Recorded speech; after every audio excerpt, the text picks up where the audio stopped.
Bonjour et bienvenue pour un nouvel essai ALD-TV qui est aujourd'hui consacré à un comparatif.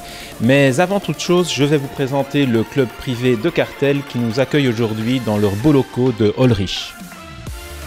Ce club privé pour amateurs de belles cylindrées vous donne accès à un choix de superbes bolides anciens et récents qui ont marqué l'histoire de l'automobile.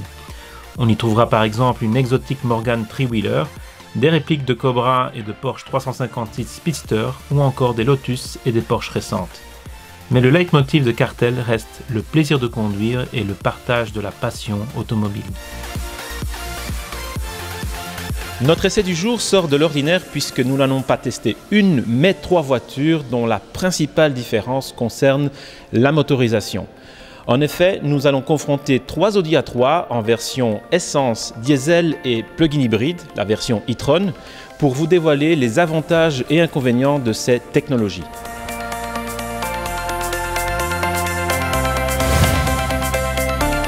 Et pour nous assister dans cette tâche, nous avons fait appel à 2 conducteurs experts en éco-conduite. J'ai nommé Bruno Magal, manager chez KPMG. Bonjour Bruno. Bonjour. Et Jean Weber, ingénieur automobile retraité. Bonjour Jean. Bonjour. Ensemble, nous allons tester ces 3 véhicules et vous donner nos impressions en fin de reportage. Notre comparatif confronte l'Audi A3 e-tron au modèle essence 1,4 L TFSI qui développe 150 chevaux et 250 Nm et à son homologue diesel 1,6 L TDI qui dispose de 110 chevaux et 250 Nm. Un choix dicté par la recherche d'économie en carburant et des faibles rejets de CO2. En bon hybride rechargeable, l'A3 e-tron est équipé d'un moteur essence identique à celui de la 1,4 L TFSI et d'un moteur électrique de 102 chevaux alimenté par une batterie lithium-ion de 8,8 kWh. Le tout développe 204 chevaux et 350 Nm et est accouplé à une boîte automatique S-tronique à double embrayage. L'architecture du modèle hybride est semblable à celle des versions thermiques, à la différence que sa batterie lithium-ion prend la place habituelle du réservoir de carburant sous les sièges arrière. Son réservoir d'essence de 40 litres est lui déporté sous le plancher du coffre dont le volume est réduit à 280 litres. Extérieurement, excepté les logos et la prise de recharge, il est pratiquement impossible de distinguer la motorisation des 3 véhicules. Une tendance qui se poursuit dans l'habitacle où seuls les instruments de bord comportent des contours différents pour l'essence et la diesel, alors que la e-tron le remplace par un indicateur de puissance. La sélection des modes de conduite s'opère via l'écran multimédia qui permet de choisir le mode 100% électrique ou les 3 modes hybrides.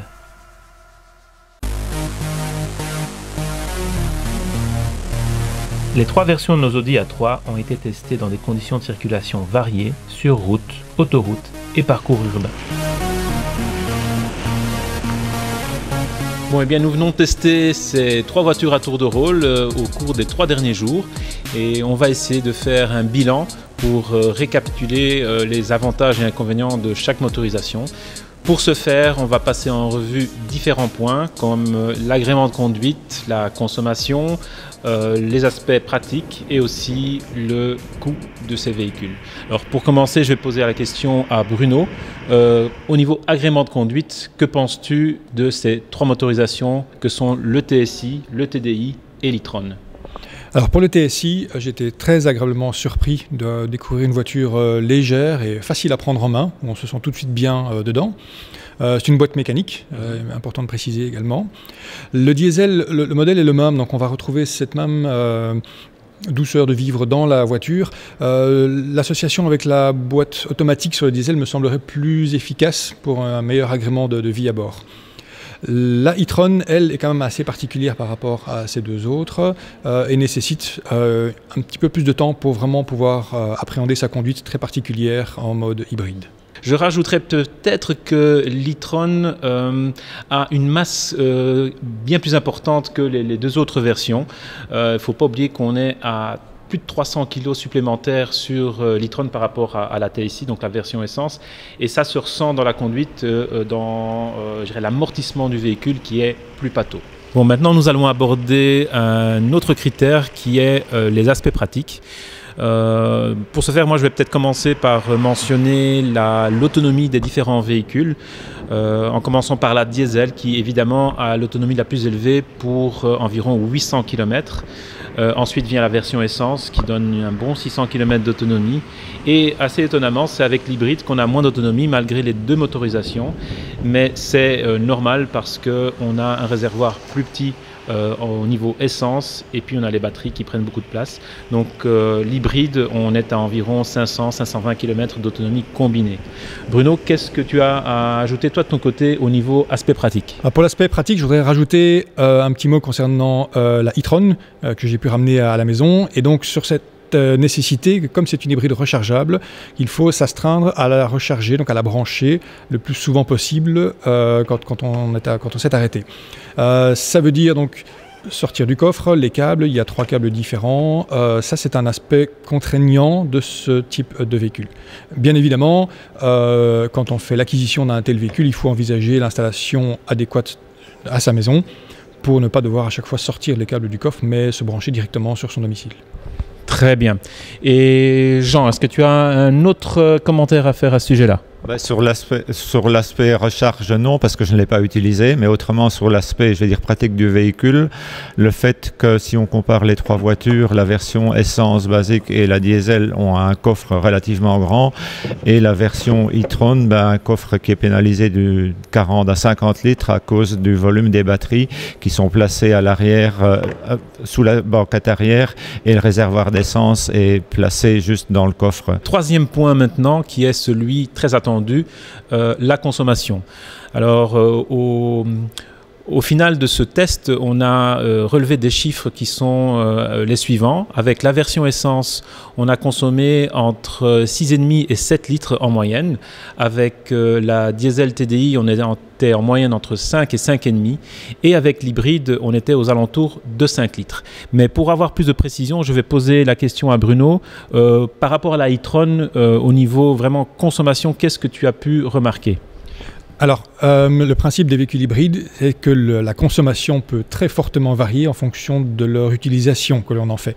Et si on l'exploite comme elle a été prévue pour, alors on peut avoir des consommations extrêmement basses. J'ai fait un trajet hier en appliquant les principes d'éco-conduite et surtout en ayant la batterie chargée, 40 km avec une moyenne de 2,8 litres au 100. Ce qui est vraiment excellent. Mais ça nécessite de bien l'exploiter, toujours faire des démarrages sur l'électrique, avoir le pied léger, utiliser la récupération d'énergie. Effectivement, dans ce cadre-là, l'hybride est très efficace. Très bien, merci. En fait, une petite précision justement par rapport à l'hybride, il est essentiel si on veut vraiment avoir une consommation performante, donc basse, d'avoir à chaque fois la batterie qui est chargée, parce qu'on a aussi fait l'essai de rouler en n'utilisant pas la batterie, donc en mettant la batterie on hold pour garder l'énergie par exemple pour arriver en ville, et à ce moment-là la consommation s'envole, on est arrivé à pratiquement 7 litres en tournant uniquement sur le moteur essence. Alors nous abordons maintenant le dernier aspect qui est aussi très important, si pas le plus important, puisque c'est l'aspect économique.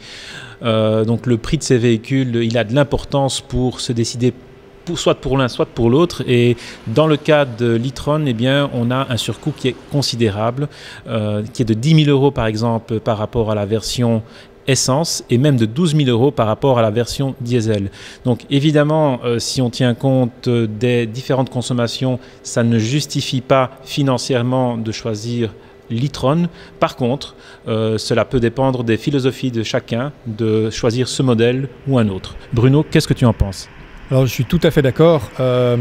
Si j'avais à choisir, moi je choisirais effectivement l'e-tron parce qu'elle correspond à mon style d'utilisation, de pouvoir faire des trajets dans les 50 km par jour en recharge, tout en connaissance de cause que ce n'est pas là un geste pour faire des économies. Comme tu l'as dit, le véhicule est effectivement bien plus cher, mais aussi parce que ça correspond un petit peu à ma vision de l'automobile et au développement des futures technologies et que c'est vers ça qu'on va. Très bien. Et on va conclure avec Jean. De ton côté, Jean, qu'est-ce que tu as à dire par rapport à cet aspect économique ? Par rapport à l'aspect économique, je choisirais la version essence parce que pour moi, vu mon utilisation quotidienne ou annuelle qui est de moins de 20 000 km par an, je pense que c'est la meilleure approche. Si j'étais grand rouleur, je prendrais la diesel et je pense que le dernier choix serait l'e-tron parce que quelque part, c'est surtout la différence de prix qui me retient à l'heure actuelle parce que je n'aurai pas de retour sur investissement. J'aurais simplement aidé la planète à être plus verte. C'est tout. Ok, bien, très bien. J'espère que cet essai vous sera bénéfique pour décider de votre côté quelle est la meilleure offre au niveau essence, diesel ou hybride.